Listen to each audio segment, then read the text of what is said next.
Yo, what is good, YouTube, and welcome back to another JC2K video. In today's video, we're going to be ranking the top 10 best Galaxy Opal cards in NBA 2K22 MyTEAM. Every card on this list is still capable of playing at a very high level and can contribute to your squad in a even in a competitive setting, in a very effective way, basically. And the cards toward the top of this list are really among the best cards at their position in the game, period. There are some really good Galaxy Opal cards, and this list is going to showcase the best of the best. But before we hop into the video, if you haven't already, make sure you hit that subscribe button. Help me push towards the 5,000 subscriber mark on the channel. I upload every single day, and I would really appreciate your support if you haven't already, if you do subscribe. Without further ado though, let's hop right into it, and let's start off with the number 10 spot, which is going to be Mr. Dwayne Wade, a card I've talked about a lot on the channel, but not as much recently because he has been out for a while, and you could say he's a little outdated. He's been out for over 2 months, and he's only 6'4" at PG. But the thing about this card is he does have 20 hops, include fast twitch, limitless takeoff, posterizer, catch, limitless sniper, handles for days, quick first step, and really good defensive badges. Defensive stats also really good. He's got elite speed, elite slashing, elite shooting ability. Overall, really good card. Only badges he needs added are brick wall and rim protector, and then his release is really good as well. D-raid release on quick, very similar, basically the same as 98 on quick. It's got a good upper, super smooth, easy to green, all those things about the card. Also, the quick dribble style is obviously the best dribble style in the game. Wade's size up is good, Kobe escape also good. His full court saves are not amazing, but he is a really good all-around card, no doubt about that at all.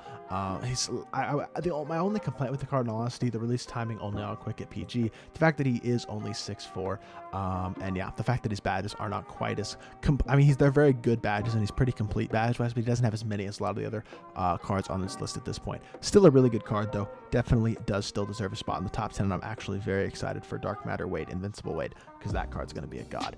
At number 9, we got Dino Raja, and Dino is another very solid card. One of the things that is so nice about Dino though is the fact that he does have a 7'11" wingspan to go along with being 6'11" in height, so he's got great size for power forward and solid size for center.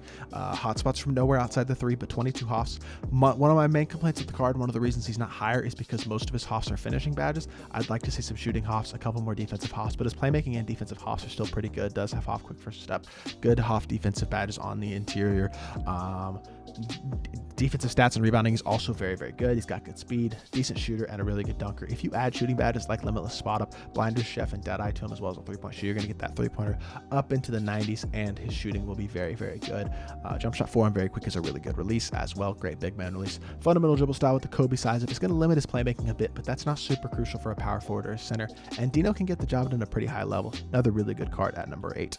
At number 7, we got John Isaac, who is he's really solid. He's a 3-and-D guy, and he's an incredible defensive card. He's got amazing size for small forward at 6'11" with a 7'2" wingspan. Can play power forward as well. 21 hops, include the three best finishing badges in the game: fast twitch, limitless takeoff, and posterizer, as well as catch, corner, sniper, quick first step, and incredible defensive badges in even the interior ones like intimidator, pogo stick, post lockdown, rebound chaser, and rim protector. 90+ on every defensive stat, good speed, good shooting, good dunking. My biggest complaint with the card by far is the fact that jump shot 70 on quick is not a super fast release, and that's annoying. I mean, plain and simple. Shifty dribble style is going to limit his playmaking ability as well. He's not a great playmaker. He can get it done a little bit, but the release is not crazy fast. It's not slow, but it's not incredible. His defense is really good though, and he is a great all-around card. There's no doubt about that. I just think at this point there are better small forward options, so that's why I have John Isaac at number 8.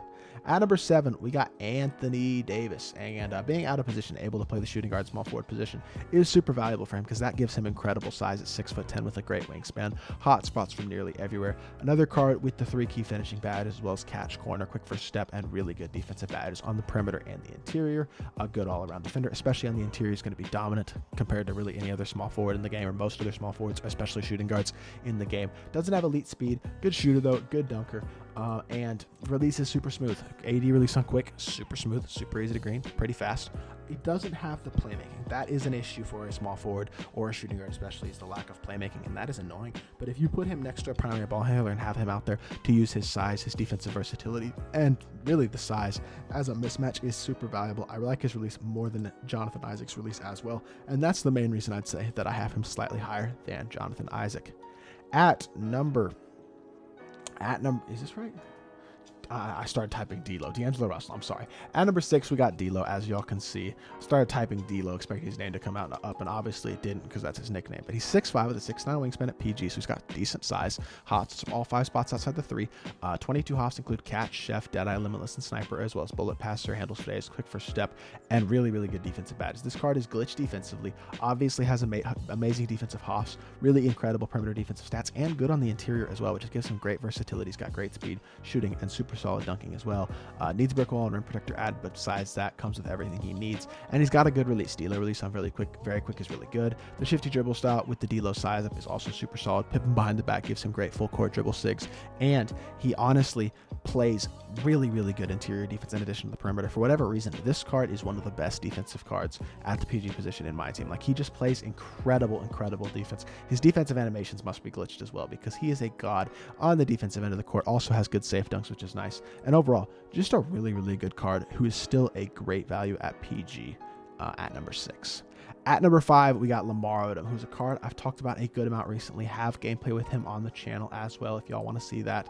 But he's 6'10" with a 6'11" wingspan. He's got the size to play power forward and is great at small forward as well. Hotspots from nearly everywhere. Fast twitch, limitless takeoff, posterizer, catch, corner, deadeye, limitless, and sniper. Great playmaking badges and great defensive badges. Not a lot of wasted hops on him. Solid all-around defender with great speed, shooting, and dunking. An elite release with PG release on very quick is one of the best releases of any card in this list so far. Sigs are not amazing, but shifty dribble style with the playmaking badges he does have is going to make him a capable playmaker as a tertiary guy at the small forward position. He's just another really good all-around card and has a great release as well, which I think is what elevates him over guys like AD and Isaac, is the fact that he has the elite release but also is a little more complete all the way around in terms of his playmaking, shooting, and defense. And overall, really, really good card at number 5.